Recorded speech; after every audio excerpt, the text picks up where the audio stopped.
नमस्कार, capital TV Uttar Pradesh का खास शो किस्सा यूपी का देख रहे हैं आप। मैं हूं राधिका राज।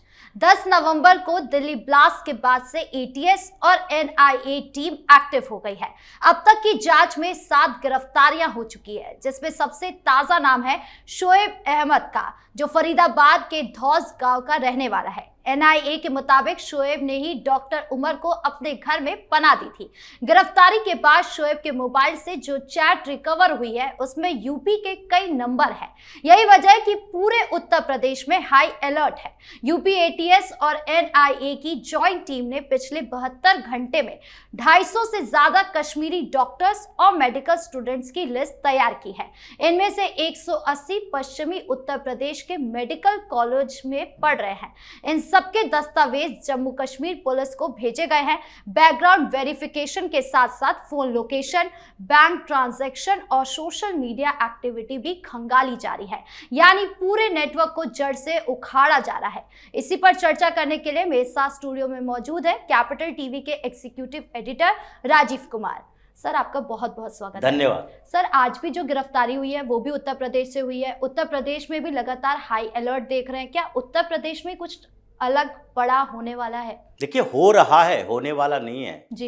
अभी उत्तर प्रदेश में बड़ा हो रहा है। और ये जो मीडिया में खबरें चलाई जा रही है, जो बातचीत चल रही है कि केवल कश्मीरी डॉक्टर्स को खंगाला जा रहा है, राडार पर है 250 से ज़्यादा कश्मीरी डॉक्टर जो उत्तर प्रदेश में काम कर रहे हैं। ये मोडस ऑपरेंडी योगी आदित्यनाथ का नहीं है जी। उनका मोडस ऑपरेंडी अलग है। ये कब तक ऐसे जांच करते रहोगे? कब तक इस तरीके का इस्तेमाल करते रहोगे कि कर्नाटक का एक व्यक्ति पकड़ा गया तो अब कर्नाटक को देखो, कर्नाटक का मुसलमान अगर किसी ब्लास्ट में फंस गया तो कर्नाटक के लोग जो मुसलमान हैं उन सबको जांच के दायरे में रखो।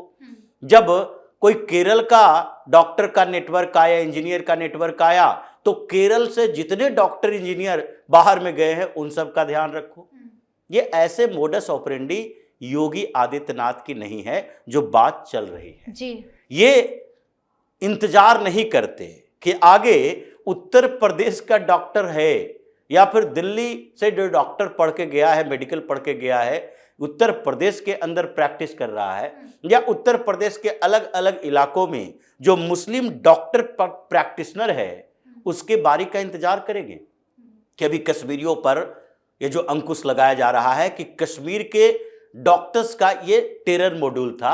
बाद में इंतजार कर रहे हैं जब लखनऊ में ब्लास्ट होगा तो उत्तर प्रदेश के मुस्लिम डॉक्टर को देखेंगे, जब फिर बंगाल में विस्फोट होगा बंगाल के मुस्लिम डॉक्टर को देखेंगे। सर, लेकिन विपक्ष तो कह ही रहा है कि अल्पसंख्यकों को टारगेट करने का मौका योगी सरकार को मिल गया है। देखिए, टारगेट किसको कहते हैं? टारगेट करने का मतलब होता है अपराधी नहीं है, हम उसे अपराधी साबित करना चाहते हैं जी। लेकिन जब अपराधी है और उसके खिलाफ कार्रवाई हो रही है तो उसको टारगेट नहीं कहते, उसको कार्रवाई कहते हैं, एक्शन कहते हैं। उत्तर प्रदेश के अंदर अभी जो चल रहा है कि अगर मुस्लिम डॉक्टर है तो वो शक की निगाह से देखा जाएगा, क्योंकि अभी मुस्लिम डॉक्टरों का नेटवर्क पता चला है जो आतंकवादी है। और उसमें जो पहला ब्रेक हुआ था वो डॉक्टर आदिल था जो उत्तर प्रदेश में ही प्रैक्टिस कर रहा था सहारनपुर के अंदर। वही का हॉस्पिटल है, फेमस हॉस्पिटल, जिसका एडमिनिस्ट्रेशन भी मुसलमानों के पास था। ये मोहम्मद जैदी उसका एडमिनिस्ट्रेटिव हेड हुआ करता है। अभी तक उसने जिम्मेदारी नहीं ली कि हमसे कोई भूल हो गई है। उन लोगों ने सीधे कहा हमने तो इसके बैकग्राउंड चेक किए थे। कौन सा बैकग्राउंड? यही चेक किए थे ये कश्मीर का है, आधार कार्ड ले लो। यही चेक किए थे कि ये इस यूनिवर्सिटी से पढ़कर आया है, उसके पास आपका रिजल्ट परिणाम चाहिए, आप एमबीबीएस किए हो कि नहीं, उसकी डिग्री का प्रमाण चाहिए। आपने यही चेक किया। आपने ये चेक नहीं किया कि उसका ट्रैक रिकॉर्ड क्या रहा है। आप जम्मू कश्मीर की पुलिस से उसका वेरिफिकेशन करवाए कि ये जो मोहम्मद आदिल है वो जम्मू कश्मीर की सरकार में नौकरी करता था, डॉक्टर था, और वहां से इसे बर्खास्त क्यों किया गया। ये आप जानकारी ली कि ये सरकारी कॉलेज, मेडिकल कॉलेज से बर्खास्त क्यों किया गया था। कोई तो इसके ऊपर आरोप रहे होंगे। अगर आपने मान लिया होता कि आरोप हैं तो फिर उसको यहां नौकरी नहीं मिलती। और सहारनपुर के हॉस्पिटल से वो टेरर मॉड्यूल नहीं चलाता। तो इसीलिए ये विश्वास न तो माइनॉरिटी इंस्टीट्यूशन के ऊपर पूरी तरह से किया जा सकता है, न माइनॉरिटी कॉलेजेस के ऊपर, न टेक्निकल कॉलेजेस के ऊपर, और नॉर इस प्रोफेशनल के ऊपर। इसलिए योगी सरकार की बात हम कर रहे हैं कि सीएम योगी का मोडस ऑपरेंडी ये है ही नहीं, वो दूसरे तरीके से काम करते हैं। उनके अधिकारियों ने बताया था जो उनके साथ काम कर चुके हैं, और ये उस समय की बात है जब ये सांसद हुआ करते थे, उस समय भी जब काम किया करते थे तो यही करते थे। सरकार बनने के बाद उसे और बदल दिया गया। जैसे ही कोई अपराधी का रिकॉर्ड आता है कि देखिए ये वहां पर सहारनपुर में ऐसा कर दिया या फिर मुरादाबाद में ऐसा कर दिया, तो सबसे पहले वो अधिकारी की मीटिंग लेते हैं तो यही कहते हैं कि भाई ये जो अपराधी है इसका मकान देखो, क्या ये सही नक्शा से पारित करवा के बनाया गया है या अतिक्रमण किए हुए है। अगर अतिक्रमण किए हुए है तो भाई दूसरे दिन बुलडोजर लेकर जाओ, क्योंकि इसने अभी ये गलत काम किया है और पहले से गलत काम कर रहा था। तो जब पहले गलत काम कर रहा था उसकी शिकायत नहीं आई थी, अब इसकी शिकायत आई है तो पुरानी शिकायतों का पिटारा भी खोलो। जब कोई अपराधी के बारे में पता चलता है सीधे तौर पर ये कहते हैं कि पहले इसका पूरा रिकॉर्ड निकालो। अखिलेश की सरकार के समय में भी इसके ऊपर कोई, किसके खिलाफ कोई कार्रवाई हुई थी, मुकदमा हुआ था, शिकायत आ गई लेकिन कार्रवाई नहीं हुई थी उस समय, तो उन सारे फाइल को निकालो। उसी तरीके से है, एनआईए जांच कर रही है। एनआईए नेशनल इन्वेस्टिगेटिव एजेंसी है, केंद्र सरकार के पास है। उत्तर प्रदेश के पास अपना एटीएस है, अपना एसटीएफ है, स्पेशल टास्क फोर्स। और योगी आदित्यनाथ उत्तर प्रदेश के जो एडमिनिस्ट्रेशन है उसके लिए जिम्मेदारी लेते हैं, वो कश्मीर के एडमिनिस्ट्रेशन की जिम्मेदारी नहीं लेंगे। इसीलिए इन्होंने जो तरीके अपनाए हैं उसमें अभी सामने दिख रहा है कि कश्मीर के डॉक्टर्स जो उत्तर प्रदेश में हैं उसका बैकग्राउंड चेक किया जा रहा है, लेकिन जांच उसकी भी हो रही है जो कश्मीर का नहीं है, किसी भी जगह का है, लेकिन उत्तर प्रदेश में वो प्रोफेशनल तौर पर डॉक्टर है। उसकी एक्टिविटी देखी जा रही है क्योंकि ये मॉड्यूल डॉक्टरों का था।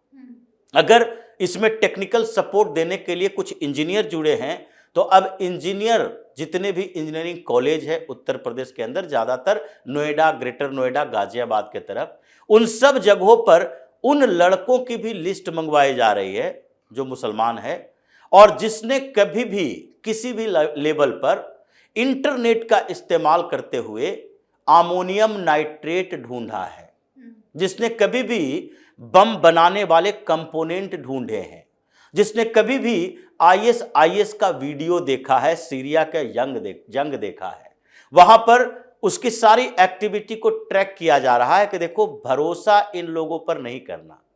किसके ऊपर भरोसा करोगे? कश्मीर से मिला तो कश्मीरियों पर भरोसा खत्म।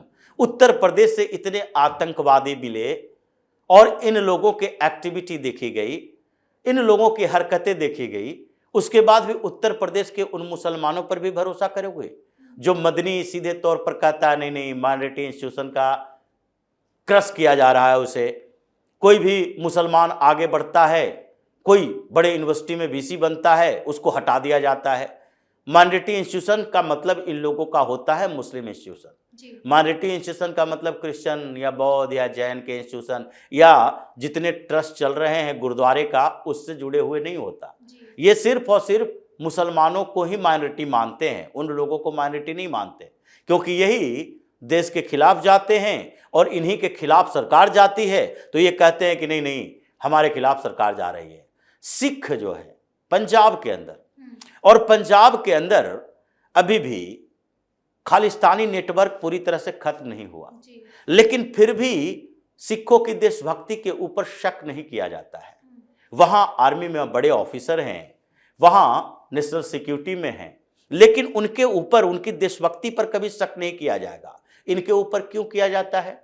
सिर्फ इसलिए कि इसमें से आतंकवादी निकलते हैं। आतंकवादी तो पन्नू भी है और वो सिख है। कई सिख ऑर्गेनाइजेशन है जो सेपरेटिस्ट मूवमेंट चला रहा है, लेकिन फिर भी आम पंजाबी, आम सिख सरदार, उनको ये नहीं कहा जाता कि ये कभी आतंकवादी हो सकता है, ये देश के खिलाफ हो सकता है, क्योंकि उन्होंने ये साबित किया है कि भारत हमारा देश है और हम इसके लिए कुछ भी कर गुजरने को तैयार हैं। इसकी सुरक्षा के लिए लाखों लोगों ने जान दी है, उसके लिए कभी भी ये भावना नहीं आएगी। लेकिन इनके लिए क्यों आती है? क्योंकि ये हर मौके पर ये साबित करता है। वंदे मातरम की बात आएगी, हम नहीं गाएंगे भाई, क्योंकि हमारे जो मजहब है वो है इसे एक्सेप्ट नहीं करता। हम सिर्फ अल्लाह के सामने ही सिर झुका सकते हैं। ऐसे सिर झुकाने के लिए किसी नेता के सामने जाकर उसके पैरों पर गिर जाएगा। ये अपराधी कोई है, पुलिस वाले 2 झापड़ लगाए उसके पैरों पर गिर जाएगा। लेकिन ऐसे सजदा करते हैं, नमाज अदा करते हैं, तो उस समय इसी धरती माता के ऊपर आप अपना सर टेकते हो। लेकिन ऐसे इस धरती माता को माता नहीं मानेंगे, तुम्हारी परंपरा को हम धज्जियां उड़ा देंगे, तो कैसे इनके देशभक्ति के ऊपर भरोसा किया जाए? इसलिए अभी जो स्थिति है उत्तर प्रदेश में, उसमें सारे इंस्टीट्यूशन जिसमें टेक्निकल काम करने वाले मुसलमान, उनको भी ट्रैक किया जा रहा है। जितने डॉक्टर मुसलमान हैं उत्तर प्रदेश के अंदर, उसको भी ट्रैक किया जा रहा है, बैकग्राउंड उसका भी देखा जा रहा है। इंतजार नहीं किया जाएगा कि अगला धमाका होगा तो अगले लोगों को देखा जाएगा। अब उसकी जानकारी ली जा रही है, क्योंकि अब इन लोगों ने ये भरोसा खो दिया कि इसका देश के प्रति कोई जिम्मेदारी है। अब किसी ऊपर वाले के ऊपर भरोसा नहीं किया जा सकता, क्योंकि इन लोगों ने साबित किया कि जब इनके पैकेट में पैसे रहेंगे, अच्छे पद रहेंगे, या फिर इनके घर में सारी सुविधाएं रहेगी, तभी भी ये नहीं कह सकते कोई आतंकवादी नहीं बन सकता। पहले तो ये माना जाता था आतंकवादी बन गया है, बेरोजगार है, पैसा दे दिया, लोभ में बन गया आतंकवादी। अब कैसे माने कि डॉक्टर मुजम्मिल, डॉक्टर उमर नबी, डॉक्टर आदिल ये बड़े बड़े हॉस्पिटल में 2-2, 3-3 लाख की तनख्वाह ले रहा है, और उसके बाद भी घर में सुविधाएं हैं, और उस 2 लाख 3 लाख पैसे का इस्तेमाल बम बनाने में कर रहा है जी। तो इसलिए अब भरोसा इन लोगों ने खो दिया है। इसलिए योगी सरकार अब सारे जगहों पर सर्विलांस में है, एटीएस बेहतर काम कर रही है, और उसके साथ जो स्पेशल टास्क फोर्स बनाया गया है, इन लोगों ने भी अलग अलग क्षेत्रों में, ये जो 75 जिले हैं उत्तर प्रदेश के अंदर, हर जिलों का सर्विलांस किया है कि कहां कहां मेडिकल इंजीनियरिंग कॉलेज है, कौन से जगह पर कौन कौन से लोग रह रहे हैं, बाहर से आए हुए कितने हैं, और मदरसों में कितने बच्चों को पढ़ाने वाला मौलवी किन जगहों से आया है, उसका बैकग्राउंड क्या है। ये बड़ी कार्रवाई होने वाली है, अभी हो रही है, और आगे कुछ ऐसी कार्रवाई क्रैकडाउन होगा कि मदनी और तौकीर का गैंग, ये रिजवी, ये सब लोग त्राही त्राही करेगा कि मुझे भी जेल में ले जाओ। बाहर रहेंगे तो और ज्यादा खतरा हमारे ऊपर बना रहेगा। जी, इस मुद्दे पर ज्यादा जानकारियों के लिए आपका बहुत बहुत धन्यवाद। धन्यवाद। तो जिस तरह से डॉक्टर आदिल से शुरू हुआ सिलसिला अब पूरे राज्य को जांच के दायरे में ला रहा है, उससे हड़का मचा हुआ है, खासकर उन इलाकों में जहां कश्मीरी या मुस्लिम डॉक्टर्स ज्यादा है। एनआईए और एटीएस की टीम लगातार सुनिश्चित कर रही है कि तब तक एक्शन लिया जाएगा जब तक पूरे नेटवर्क को खंगाल कर उसका सफाया नहीं कर दिया जाता। तो फिलहाल इस खास शो में इतना ही। कैसा लगा वीडियो कमेंट बॉक्स में जरूर बताएं। वीडियो को लाइक करें, शेयर करें और चैनल को सब्सक्राइब करना ना भूलें। धन्यवाद।